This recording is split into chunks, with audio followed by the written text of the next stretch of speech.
Y vamos a intentar, bueno, que nos expliquen, bueno, no lo que sucedió, porque todavía, bueno, pues no se tiene con total certidumbre, pero sí cómo funciona esto de la energía. Bueno, es que no lo conocemos porque nosotros damos al interruptor y como hay luz, bueno, pues ahí nos desentendemos. Estas cosas hacen que pensemos un poco más cómo funciona y por qué, en cierta medida, estamos siendo tan vulnerables. Seguimos siendo vulnerables ya en el siglo, incluso en el siglo XXI. Por eso está con nosotros Juan Gómez. Bienvenido, muchas gracias por estar con nosotras. Buenos días.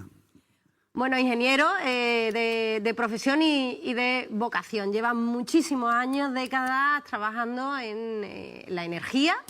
Sigue trabajando como ingeniero. Y bueno, la primera pregunta es... ¿qué ha pasado? No qué ha pasado con certidumbre, pero ¿qué ha pasado en el sentido de por qué nos hemos quedado sin luz?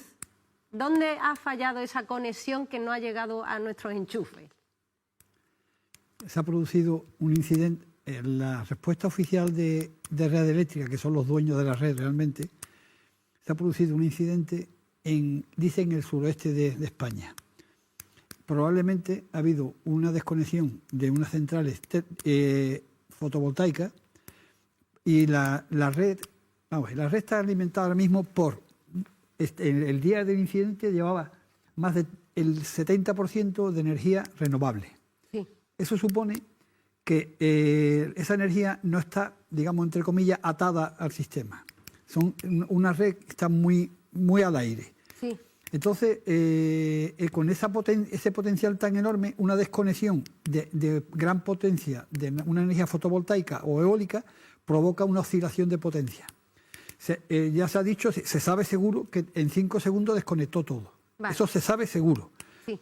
Eso es lo único que tenemos... Seguro que ha habido una oscilación de potencia y entonces esa oscilación de potencia provoca que las protecciones, que son los elementos los térmicos de casa. Sí. Pues esa oscilación de potencia hace que desconecten esos térmicos y se haga el sistema. ¿Qué pasó? Había mucha energía fotovoltaica y eólica y al quedarse sin ese control se fue la red, deslastró entera. Empecemos. En España tenemos varias interconexiones con Portugal, concretamente bastante interconexiones con Portugal. Pero con Europa solamente tenemos 4 líneas de 132 y 2 de 220.000, bueno, muy poca interconexión, 2.800 megavatios. Sí. En aquel momento consumía España 28.000, o sea que llegaba prácticamente lo máximo que podía dar. Francia es un 10%. Y tenemos luego con Marruecos otras 2 interconexiones de unos 1.500 megavatios. O sea, muy poquito. Uh-huh. ¿Qué pasa? Cuando faltó la energía, se fue bruscamente, no había energía para alimentar, no había grupos. Vale. Entonces hay un sistema automático de deslastre que se llama, de deslastre. Entonces ese deslastre es cuando la frecuencia baja a un nivel nosotros tenemos la frecuencia en casa de 50 hercios, normal. Cuando se produce una oscilación, bajó por debajo de 50 a 49,5. Y entonces se provoca un deslastre. Vale. Las centrales caen, vamos a llamar así, caen las centrales. Y al caer las centrales, pues se viene el sistema abajo. No había posibilidad de reposición. Eso ya ha pasado. Dicen que no ha pasado nunca. En el 77 hubo un apagón general en España. Y luego en el 81 hubo uno en el sur y centro de España. Y que eso lo viví yo como técnico trabajando ya. Entonces, esos deslastres provocan una interrupción brusca del suministro. El problema es, para volver a tener suministro, que es lo que pasó el otro día, tenemos que recibir energía de una central térmica o de una central hidráulica. O bien de las interconexiones con Francia. Ellos nos dieron energía, pero teníamos que recuperar la red de transporte, que es la que lleva Red Eléctrica. O sea, nos dan un poquito de energía. Vale. No consumimos nada, O sea, simplemente nos dan y consumimos nada más que los servicios auxiliares. O sea, y empezamos a reponer la red de transporte, el 220.000, el 400.000. Se repone y una vez ya repuesto eso, ya pueden empezar a acoplar equipos. No se empezó en España a acoplar equipos hasta las 5 de la tarde, por lo que yo he leído, hasta las 5 de la tarde. O sea que desde las 12:30 hasta las 5 de la tarde fueron 4 horas y media. Mucho tiempo. En el de la Mudarra, que yo asistí en directo, 1981, eso pasó, no me acuerdo la hora, yo estaba en casa y en 20 minutos ya estábamos nosotros en disposición de suministrar. Y empezamos a suministrar energía, yo creo que en 1 hora. Y empezamos a alimentar la red de alta tensión, porque cuando hay un defecto como este, lo primero que se hace es alimentar la red. Y luego ya, poquito a poco, según van entrando las centrales, vamos alimentando a los pueblos, a las ciudades y eso. Por eso hay poblaciones. En Chiclana llegó a las 9 menos cuarto, Sevilla había zonas que a las 5:30 ya tenían luz, y sin embargo había poblaciones hasta las 7 de la mañana. O sea, porque la energía que había es la que hay que distribuir. Hay unos programas de restablecimiento que se llama, que está todo eso está programado. O sea, se sabe lo que... Sí. Hay tanta potencia disponible, pues vamos a darle a esta población y a esta población, pues según el programa que hay. En la siguiente hay más potencia, pues más, y se va dando poquito a poquito para que la red no vuelva a caer. Porque el problema es que estábamos los grupos... Vamos a ver, otra cuestión. Los grupos térmicos, por ejemplo, hay unos grupos térmicos en Algeciras, otros grupos térmicos en Arco, unos grupos de cogeneración que se llaman, de gas. Esos son los que son los combinados que se llaman. Ciclo combinado. Esos ciclos combinados estaban parados. Pero empiezan a arrancar, si están parados, necesitan 12 horas. Si estuviesen acoplados a la red, se desconectan y en 3 horas se pueden poner de nuevo en marcha, o menos tiempo. ¿Qué pasó? Hasta que los ciclos combinados empezaron a conectar, no había estabilidad, estabilizan la red, y una vez estabilizada la red, ya empiezan a meter la fotovoltaica y todas las demás centrales. Pero de la nada nos tiene que dar Marruecos un poquito y Francia otro poquito. De la nada, si no tenemos ese empujoncito, no hay manera. Porque luego, por ejemplo, nosotros tenemos hidráulica, bastante hidráulica, pero necesita una tensión de referencia, se llama. Sí. Vale. Que es la que venía de Francia o venía de Marruecos. Vale. O sea, si no viene, volvemos al mismo punto. Si no ven energía, no pueden conectarse. ¿Por qué tenemos tan poca conexión con con Marruecos? Puede ser más razonable, pero con Europa... Llevamos años peleando, años. Hay un problema medioambiental gravísimo. O sea, en la última línea que se metió en servicio, tengo aquí los datos, se empezó el proyecto en el año 2008 y no se pudo poner en servicio hasta el año 2015, la última línea, que ya llegó, esa es la que hizo que llegara hasta 2,86. Para empezar, esa línea estaba prevista un doble circuito aéreo, pero los técnicos medioambientales se negaron, los ecologistas, se negaron y hubo que hacerla subterránea. El cambio de tecnología supuso, ya digo, del año 2008, junio 2008, hasta octubre de 2015. 7 años para una línea que... Y ahora se está haciendo un proyecto nuevo, un enlace subterráneo, que va desde Gatica en Guipúzcoa, sí, y va hasta cerca de Burdeos. Ese proyecto, como medioambientalmente no quieren que pase por el País Vasco y los franceses tampoco quieren que pase por su parte... Entonces se ha pensado hacerlo por el mar. Vale. Entonces está aquí un recorrido por el mar y el proyecto empezó en el 2020. Pero vamos, eso tardará. Para que te dé una idea, ese proyecto vale 2.850 millones. Y eso lo paga el gobierno francés y el gobierno español. Y Europa también aporta dinero. Pero el problema son los plazos. Es que son muy complicados porque... Hasta decidir por dónde va el cable es muy complicado, porque concretamente en esa zona hay, por lo visto, un cañón subterráneo que ha impedido que vaya el cable lo más recto posible, sino tiene que ir prácticamente costeando. Todo facilidades. ¿Cuánto...? Con ese se duplica la potencia actual. Eso, ¿cuánto...? Y va a llegar a 5 megavatios, a 5 gigavatios. Y eso, claro, ayudaría a recuperar más rápidamente si tenemos un... No solamente eso, sino que ya teníamos más potencia estable en la red. Vale. O sea, si dejamos las nucleares, que están hablando los políticos que si quieren quitarlas, que no, eso ya nosotros no podemos entrar en esa guerra. Si tuviésemos los 7 grupos de energía nuclear, que son 7 gigavatios, más los 5 de aquí y 2 de aquí, ya teníamos prácticamente un 50% asegurado. ¿Vale? O sea que estábamos más tranquilos. El problema es, ¿qué va a volver a pasar? Si seguimos con el criterio actual de tener mucho fotovoltaica y eólica en marcha, va a volver a pasar. Si cambia el criterio de red eléctrica, es decir, yo quiero estabilizar la red, y cuando esté la red estabilizada, tengo que tener un 50% de red asíncrona y otro 50% de red síncrona. En ese momento ya estamos más seguros. Pero a nivel internacional, a España se le ha alabado, además desde Estados Unidos y desde grandes estudios. Somos pioneros en renovables. Sí. ¿Eso es bueno? Sí, es bueno. Es bueno si tenemos... Mucho consumo. Y un sistema... No, si tuviésemos mucho consumo, es fantástico. El problema es que hemos crecido mucho en renovables, sin embargo la industria nuestra no ha crecido en consumos importantes. Vale. O sea, lo lógico sería que nosotros adaptáramos nuestras necesidades fotovoltaicas, o sea, renovables, a los consumos de eso. Ten en cuenta que estábamos el otro día con 28 gigavatios. España lo máximo que ha llegado es 41 gigavatios. O sea, el consumo es muy... No ha crecido lo previsto. Sin embargo, la producción sí ha crecido. Luego, otra cuestión importante, las renovables, nosotros estamos comprando tecnología antigua. Como siempre. Como siempre. Entonces, estamos comprando, ya hay tecnologías nuevas que con electrónica de potencia que permite estabilizar la red. Pero eso no está en marcha. O sea, ya existe la tecnología. Pero lo que pasa es que todas las centrales que están en marcha ahora mismo son antiguas, las centrales fotovoltaicas, entonces no tienen esa tecnología implementada. Ojalá se den cuenta y podamos, las nuevas que se vayan instalando, vengan ya con esa tecnología, que ya es más segura.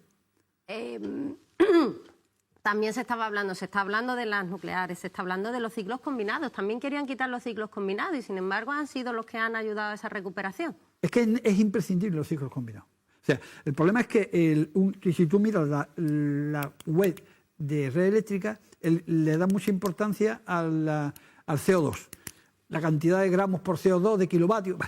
Me parece es que es imprescindible. Queremos una mejoría en el planeta o no empeorar el planeta, es imprescindible eliminar. Pero tenemos que poner una balanza la seguridad con la garantía del suministro. Entonces, si queremos incrementar mucho la fotovoltaica, vamos a perder garantía, vamos a perder seguridad. Entonces, alguien tiene que decidir qué niveles vamos a mantener. O sea, yo entiendo que un 50-50 sería perfecto. O sea, un 50% de energía renovable y un 50% de energía no renovable. O sea, con grupo, con nuclear, con grupos térmicos, con hidráulica, con el sistema, otro sistema. Porque la fotovoltaica, las renovables en general, ¿podría haber una estabilización, no solo si aumentamos de consumo, que sería estupendo porque la industria funciona mejor? Se habla también de baterías.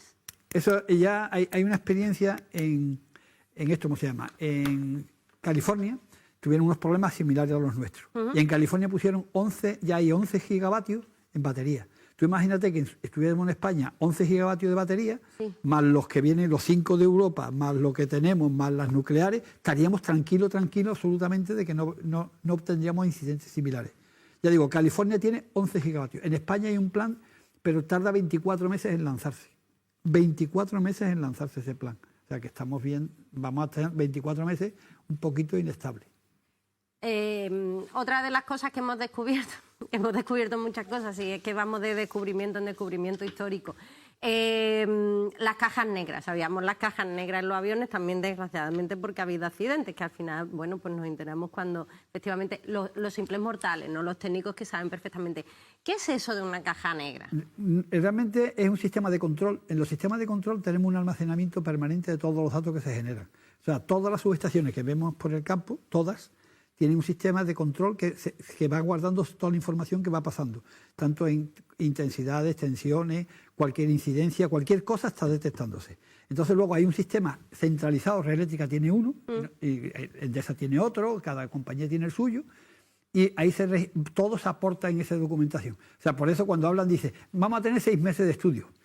Eso van a coger las milésimas, se va a saber dónde empezó el incidente, y ya se va a descubrir qué es por dónde empezó y qué tiempo tardaron en desconectar. Y hay que tener en cuenta una cosa, todos los sistemas estos llevan unas protecciones muy electrónicas muy sensibles. Entonces, toda esa información se va a capturar, o sea, en la caja negra, lo que tú dices, una caja negra se va a capturar y se va a estudiar por los técnicos qué es lo que ha pasado. Yo me acuerdo que aquí tuvimos una serie de incidentes hace años en Sanlúcar, teníamos muchísimos incidentes, porque faltaba una línea, una línea que no se construyó y llevábamos años pidiéndola y no había manera por culpa de medio ambiente no éramos capaces de hacerla, hasta que se pudo hacer. Bueno, pues todas esas incidencias nosotros los analizábamos y veíamos por dónde había fallado. Veíamos qué línea se sobrecargaba, qué pasaba. O sea, todo eso se estudia, los técnicos estudiamos todo, es fácilmente y se verifica qué es lo que ha pasado, dónde ha empezado, y a lo mejor han fallado protecciones. A lo mejor han fallado. Entonces eso se va a descubrir. O sea, no te quepa la menor duda que la caja negra, eso descubre todo. O sea, los sistemas de control son muy sofisticados y somos capaces de descubrir qué es lo que ha actuado y qué tiempo ha actuado. Y, por ejemplo, yo creo que lo que ha fallado son los deslastres. Los deslastres es que automáticamente se elimina mercado. No elimina centrales, que es el error. Ahora han eliminado centrales y nosotros vamos a eliminar es consumo. O sea, decir, esta subestación, por ejemplo, aquí en Jerez, en Cartuja o Puerto Real, sí, que es de donde nos inventamos Cádiz, sí, pues si hay un consumo muy elevado y no tenemos centrales, se deslastra, se quita de en medio, se abren los interruptores automáticamente, sin necesidad de manipulación humana, para intentar mantener la red. Entonces, esa tecnología existe. Lo mismo que hay una tecnología de reposición. Todo eso está por escrito, pero no ahora, sino hace muchos años. Entonces, ¿se va a poder descubrir en qué momento, en qué lugar? Porque no ha sido... es decir, un lugar determinado. ¿Ha sido un lugar determinado? ¿Ha sido un generalizado? No. Ha sido un lugar donde empezó. Dicen que unos minutos antes se detectó ya una oscilación de tensión y frecuencia. O sea, esas oscilaciones son las que provocan que se echen fuera las centrales. O sea, que ya eso se sabe que unos minutos antes hubo un incidente y no se actuó. No te puedo decir. Eso ya el centro de control de red eléctrica es el que actúa en esos casos. Si no se actuó... Otra cosa importante, la red española es muy pobre, entre comillas. Si es que vamos de mejor... No, pero no que estamos diciendo que la red nuestra es fantástica. Sí, nosotros tenemos una red grande. Pero te pongo un ejemplo. Nosotros ahora mismo necesitamos una subestación en las proximidades de Vejer, sí, y esas llevan para hacerlas más de 15 años. Cuesta un trabajo poner una línea por en medio del campo increíble. Que si medio ambiente, que si no sé qué, que si no sé cuánto. Nos cuesta la misma vida sacar adelante un proyecto. Entonces, la red nuestra no se ha mejorado en 20 años para acá mucho. No se ha mejorado. Y pero si se ha duplicado el consumo. No, se ha duplicado la producción, el consumo no tanto. La producción es lo que se ha multiplicado. O sea, más la producción que el consumo. El consumo, yo te diría que no ha crecido de 30 gigavatios a 40, o sea, un 33%. Pero sí dependemos más de la energía. Sí, dependemos más de la energía. Pero hemos creado un bluff de fotovoltaica, de eólica, porque eso hay políticos que dijeron que van a aportar mucho dinero. Bueno, se metió la política y la política, en vez de técnicos, se metieron los políticos. Entonces, no podemos luchar contra ellos. Ustedes, los técnicos y las técnicas, y lo estamos viendo en todos los medios de comunicación, todos los profesionales, todos los colegios profesionales lo están diciendo. Lo dijimos, te lo dije.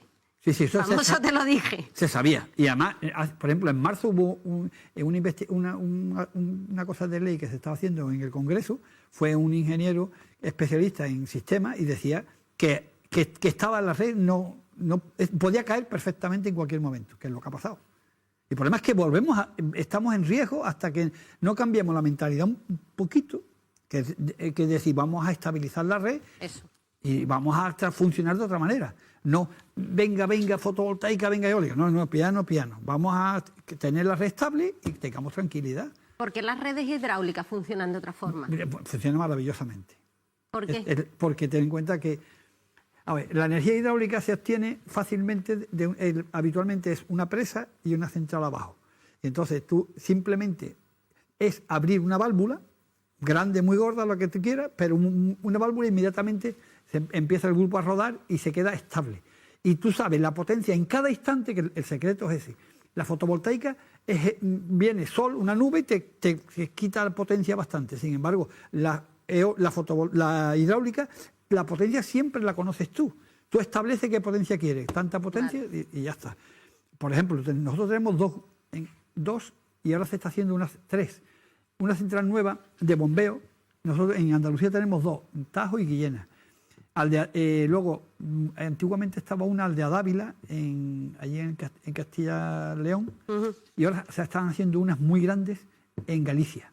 Esas centrales serían muy importantes, porque son centrales que los excedentes de energía, digamos, es una batería con agua, en vez de una batería eléctrica, una batería con agua. Esas se llaman centrales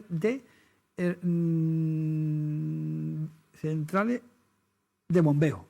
Ya digo, nosotros tenemos dos aquí en Andalucía de 500 megavatios, Aldea Dávila es 1 gigavatio, y en la nueva que está haciendo Iberdrola, se está gastando una millonada en eso. El problema es que esa central tarda en hacerse 5 años.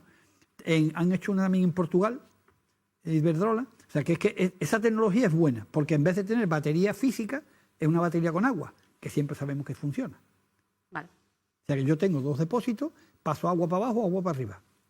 Eso supone una pérdida del 30%, o sea, para que nos dé una idea. O sea, yo subo el agua, gasto 10 y cuando voy a bajar, nada más que obtengo 70. Pero bueno, pero sin embargo tengo, en 1 minuto, soy capaz de tener un gigavatio en marcha. En 1 minuto. Somos una zona de sequía, eso tampoco nos Pero ayuda. no afecta ese agua, es el mismo siempre, no se pierde. O sea, ese agua es la misma siempre. O sea, tú la tienes abajo y la tienes arriba. O sea, siempre. Vale. ¿Puede volver a pasar? Lamentablemente sí, salvo que se cambie el chip, los gestores de red eléctrica. ¿Y cómo hay que cambiar nuestro chip? Bueno, la ciudadanía no tiene que hacer nada. Únicamente preocuparnos por hacer un consumo eficiente. Nosotros, la única mejora nuestra es una eficiencia en cada casa, poner ventanas adecuadas, tener calefacción adecuada, eliminar todas las ineficiencias existentes. En la ciudadanía lo que tenemos que hacer es eso, cuidarnos nosotros, o sea, hacer una vida más eficiente, punto. Y los sabios de las redes eléctricas que estudien ello, porque hay programas informáticos, eso está todo estudiado. Ellos saben si la red es estable o es inestable. Voy a poner un ejemplo. Hace unos meses me quisieron contratar para poner unos grupos de síncrono en Mallorca y en las Canarias. Porque ante ese problema de la inestabilidad de la red, en Red Eléctrica ha contratado para poner unos grupos de esos en Canarias y en Mallorca. Sí. Y me contrataron y yo dije que no podía porque yo no voy a ir a Mallorca todos los días. Ya soy yo muy... Pero me encantó el proyecto, lo estuve estudiando y la verdad es que merece la pena. Y eso se está ya en marcha. Lo mismo que esos de ahí, me imagino que en España entera habrán también pensado en montar grupos síncronos. Pienso. Bien, bueno, sería una buena opción. Es una opción, sí. Vale. En conclusión final. Formas de producir electricidad, estabilidad de esas fuentes. Exactamente. Consumo responsable, aparte de eso, y que Europa... Nosotros también tenemos que mejorar, España tiene que mejorar las redes de interconexión existentes. Pero tenemos unas redes buenas, sí, pero hay que mejorarlas para que haya un trasvase de energía más fluido. Vale.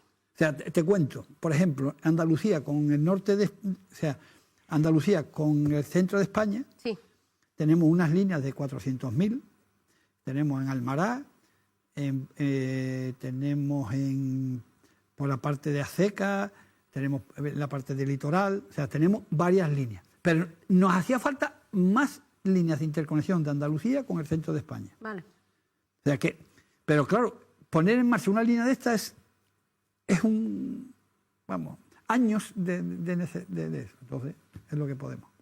Bueno, poco a poco, por lo menos esto a lo mejor ha sido una llamada de atención. Otra cosa, un problema que existe ahora mismo también. Ese problema es independiente de esto. Las empresas gestoras de la electricidad, La gestora. vamos a llamar así como dice el presidente del gobierno, las gestoras de electricidad, tienen la manía de confiar mucho en la gente joven.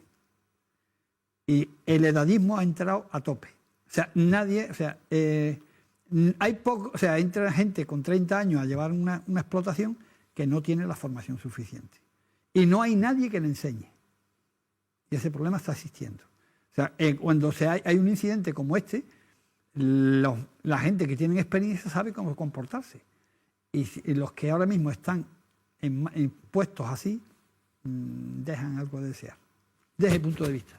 La experiencia es un grado. El refrán pero no, eso es muy sabio, pero es cierto que se está produciendo durante los últimos... Se está cambiando, se está cambiando. Pero es cierto que ha habido unas décadas en las que se denostaba un poco esa experiencia. Sí. No, y sigue. Hay empresas que siguen diciendo, no, ya tú eres muy mayor. Coño, muy mayor. O sea, tú lo que tienes que saber.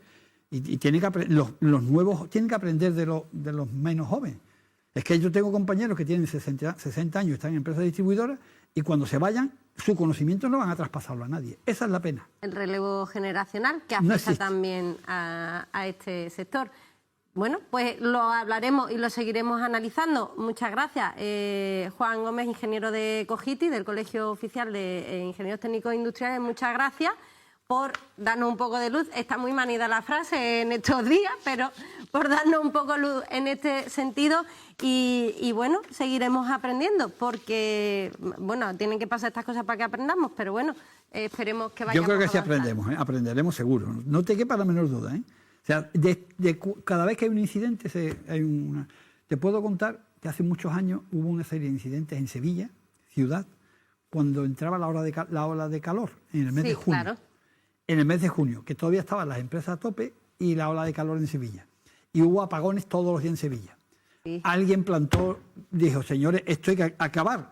Se hizo un estudio, se informó, se estudió y se arregló el problema para toda la vida. Hombre, todos recordamos apagones en nuestras casas cuando éramos pequeños y era una cosa habitual, todo el mundo tenía... Aquí, por ejemplo, Cádiz estamos bastante bien, entre comillas. Necesitamos más alimentaciones, tenemos solamente las líneas de 132, las doble circuito, y luego dos pequeñitas de 66. Si quieren mejorar Cádiz, hace falta meter más alimentaciones. Eso hay que pedir, tenemos que pedir. No, hombre, hay que pedir. Lo que yo he dicho, tenemos que mejorar las redes. Es una de las cosas que he dicho. Hay que estudiar para el 10, aunque nos quedemos en el 7. Muchísimas gracias, Juan Gómez, y por supuesto a todos los ingeniería. Muchísimas gracias. A ustedes.